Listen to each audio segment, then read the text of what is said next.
I'm having a lot of problems with the cam bearings. I've destroyed a set. Alright, we are finally back on the Landrover LS conversion project. The parts finally made it in. Some of these things, because we had to do a DOD conversion on this, which is displacement on demand, and we get rid of that junk. It's no good at all. They were good to begin with, but then they always fail. Displacement on demand is where you're driving with 8 cylinders, and as you go along the cruise, it starts dropping off cylinders. So you go to a 6-cylinder, then you turn into a 4-cylinder. And they do it all with oil pressure, and those lines get plugged up. If they don't change their oil like they're absolutely supposed to, those little orifices get plugged up and then it stops working. We are going to completely eliminate that. We already bought the kit that does it. It's a new camshaft, new lifters, new timing cover, new head bolts, gaskets, everything. Because you have to have the heads off to change out the parts and pieces for this. So we're going to basically be starting fresh. We got new rings for this girl, rod bearings, main bearings, crankshaft, oil pump. I mean, we have everything brand new on this. The only thing that's going to be not completely new is the block, and we've already honed that and taken care of it, and it looks real good. So we are excited that you guys came out to check out our continuation of the Landrover LS swap. Hang on for the ride.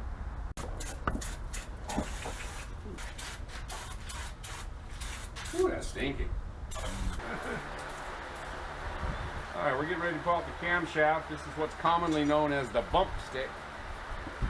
Boy, he's making some ugly smells. And the cleaner doesn't smell good either. All right, pulling up the camshaft. Pretty simple in this scenario, or should be.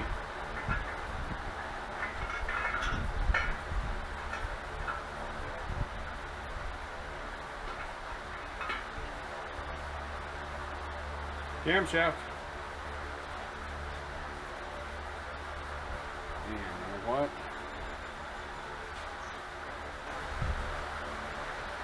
Camshaft bearings. Well, that just came to a screeching halt. We've got to put new cam bearings in so that we don't lose oil pressure. All right, we'll go get them and an installer. Hey, it's been a minute, but we are back on the LS, putting it in the Landrover, and I got to tell you, this is going to be sweet. We started on this engine rebuild just the other day, and we discovered that the cam bearings in this particular block were completely worn out. And that's because these police officers sat with the engine running for so long and it's just idling, which is the lowest point of oil pressure in the engine cycle. And so these weren't phased out because of miles, but hours on the engine. And apparently cam bearings on an LS almost never wear out, because I couldn't find any local. I tried all your regular stuff, AutoZone, O'Reilly's, Napa, there's a place here called Reed Auto.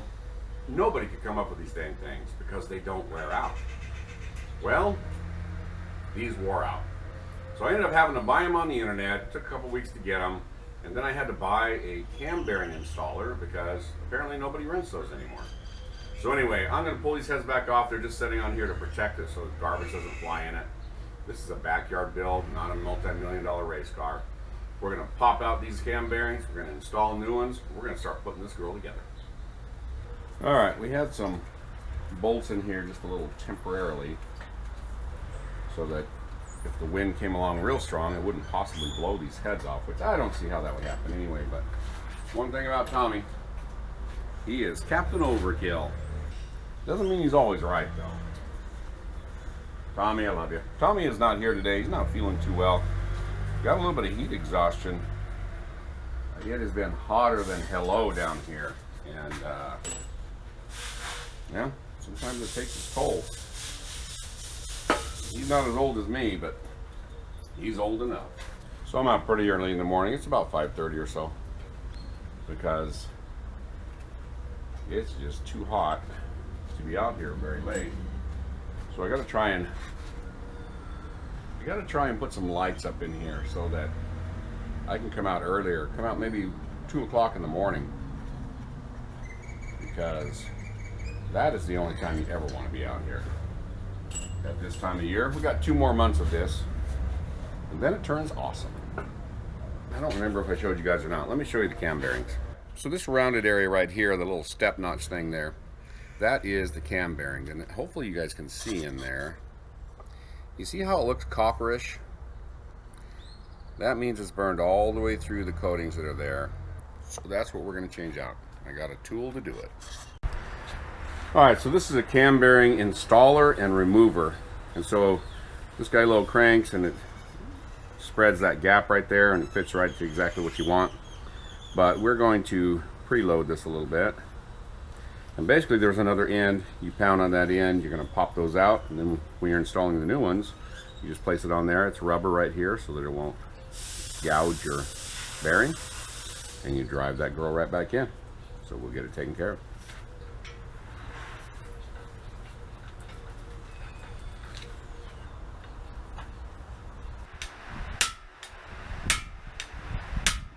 Alright, there it is. You'll see on the bottom, hopefully you can see that area. That's how it normally look up there. But on the bottom, because of gravity, that's where it's going to ride. That girl is not happy.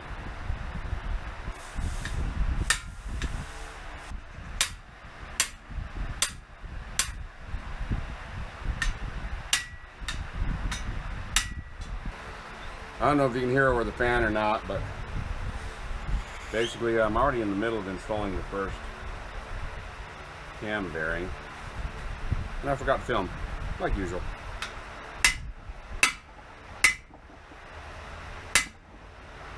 Alright, we'll make sure we have an oil galley lined up. There we go. Yeehaw. Hey, welcome back to the Outride Garage. I have a completely new method. It has been so hot lately that I'm doing it this way. My buddy gave me some lights. I put them up in this lean-to shack. And it's 3 o'clock in the morning. And I'm out here. I'm going to run the fan here in a minute as I'm doing some engine work. I'm having a lot of problems with the cam bearings. I've destroyed a set. And so I have a little bit different method on doing it. Hopefully it'll work better this time. Anyway, we're going to get some cam bearings installed this morning. We're going to get the cam installed. We're going to start flipping this thing around and getting a crankshaft in. We got to get this girl gone. This is the only way I know how to do it, because it is so hot here lately. It's insane. It's like I'm living with the devil. I'm pretty sure I didn't film all the installation of the cam. We're getting ready to install the lifters, and let me show what we're doing. So this particular kit I have came in a nice little hermetically sealed envelope, basically.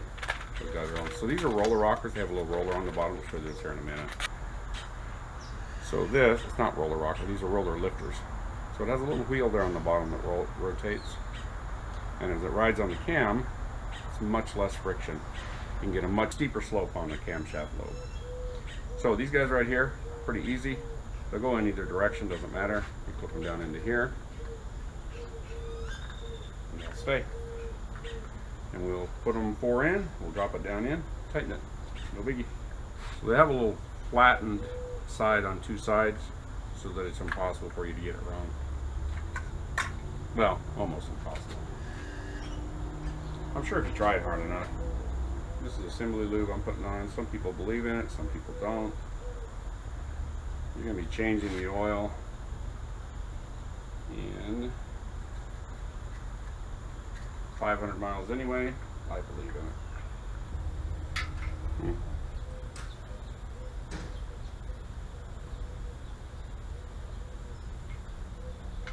Well, it's sure fighting me. I don't know why that surprises me though.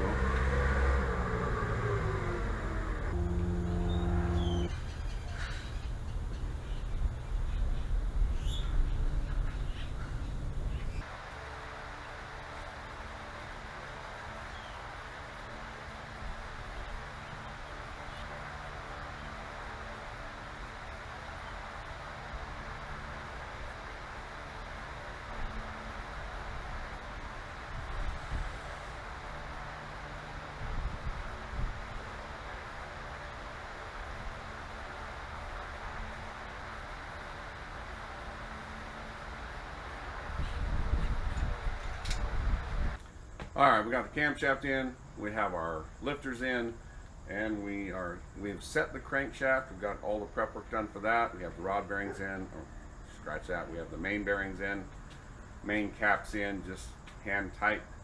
Our crankshaft rotates over nicely. That was a bit of a debacle. But now we come to the controversial part. If you look up the torque specs for an LS crankshaft or rods, or the heads for that matter, they talk about torque to yield, or torque to angle is what they call it. You'll torque the main bearing cap center bolts to 15 pounds, and then you're supposed to go like 85 degrees with the torque. That's all fine and dandy, except for the fact that these are used main bearing bolts, and so it doesn't end up being the same. So there's lots of controversy over this, but after sorting through all the information, I feel that I've come up with the appropriate information. And so we are going to torque our center bolts on the main caps to 65 pounds, the outer bolts on the main caps to 55 pounds, and the rod caps to 50 pounds. And we will do those in a triple stage so that we bring it up. We'll let it set for 24 hours, come back, and just top it off to make sure everything's good. That's the way I'm going to do it.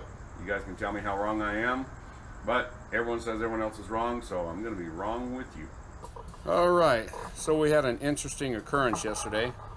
These two center bolts on this main cap here, I stretched them till they almost broke. I couldn't figure out what was going on. I couldn't get my ratchet to work properly, my torque wrench. Come to find out, my cheap piece of garbage torque wrench is faulty, and I was over torquing everything, and it was a click type torque wrench, and it quit clicking. So luckily I didn't bust anything. I had to replace 2 bolts, and I had to go get a new torque wrench. And I didn't get a new one, I got a nice used one, Matco. I thought, you know, this would be great. And the guy who sold it to me, will leave his name off, but apparently didn't tell me that it clicks, but it's so light you can barely feel it. So not optimal, but better than what I had. So we're getting ready to flip this thing over. We're going to start putting pistons in. So we're getting ready to torque the rod bearings, the rod caps, the rod bolts. And so we're going to take it from, we're going to take the first step at 25 pounds, and then the second step to 50 pounds. Because these are used rod bolts, we don't do the angle, you just do a standard measurement. And I've looked all over the internet, and 51.4% of the people say that this is the measurement to take it to. So we're going to end up at 50 pounds on the rods, but we do it in 2 steps, 25 and then 50. So let's get her done, and we can flip it up, set some heads.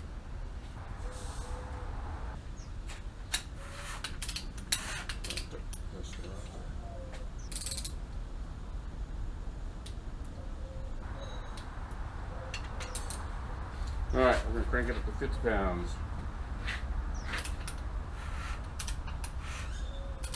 It still spins. That's a good thing. It happened when they didn't.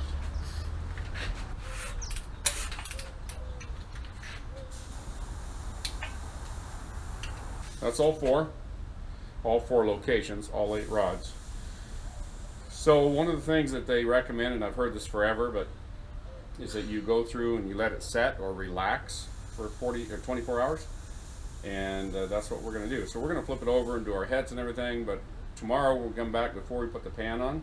We're going to go through and redo all of the main bearings and all of the rod bearings to make sure that nothing has relaxed and lost its pull. So we will get this girl flipped over and finish it up tomorrow on that. All right, so we're going through getting our heads torqued. I don't know if I showed you the rest of the stuff, but it doesn't matter, it's just an engine. We're getting our heads torqued. They go in a certain order. So 1, 2, 3, 4, 5, 6, 7, 8, 9, 10. We do that to 22 degrees, and then we go an extra 90 degrees. So, you get her done?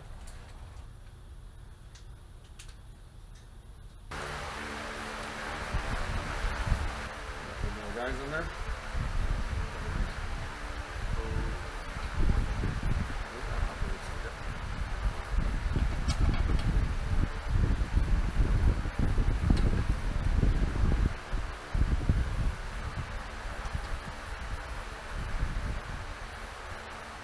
We are on the Landrover, the LS swap Landrover, and it's been a minute, but I'll tell you what, sometimes finding the parts is a little difficult around here. This whole supply chain issue, I'm about over it.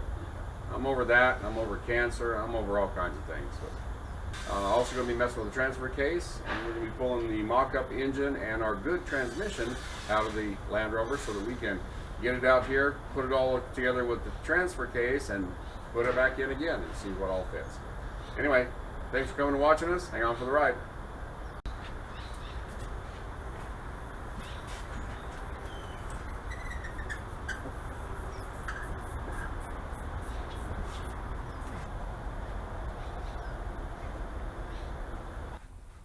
All right, Thomas, tell us what we're doing. Extracting El Engino. You know, I looked under there earlier today. I was like, there's not even a crank in that engine. I was like, it's not going to run now. Now we know what happened to it, right? I love it when it's obvious problems like that. It won't start. Someone stole the engine. Yeah, that makes it worthwhile. Yeah, we're pulling the engine transmission out. We're going to temporarily put it to our transfer case. We had to order an adapter plate, but we have some little pieces cut so that we can at least mock things up until the pieces get here. So let's get it out.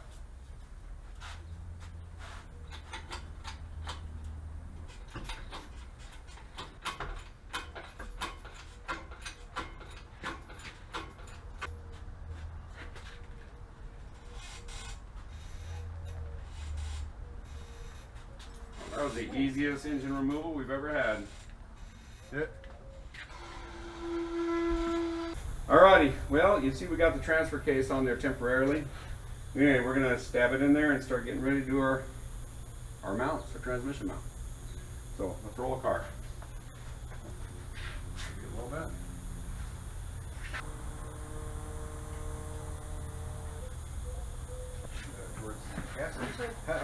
Yeah. There, about there for now.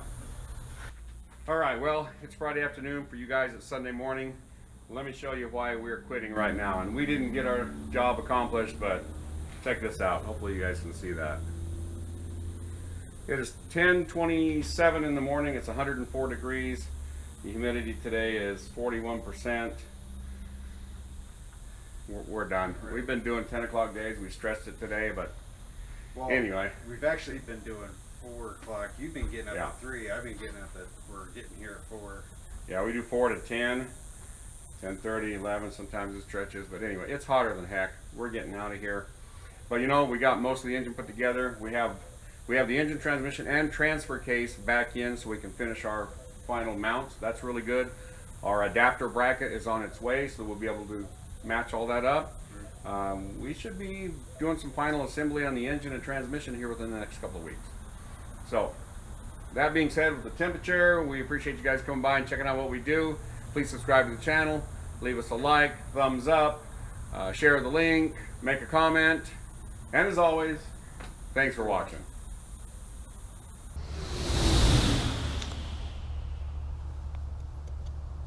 My wife told me that it's so hot like this because God is preparing me for where I'm going to go.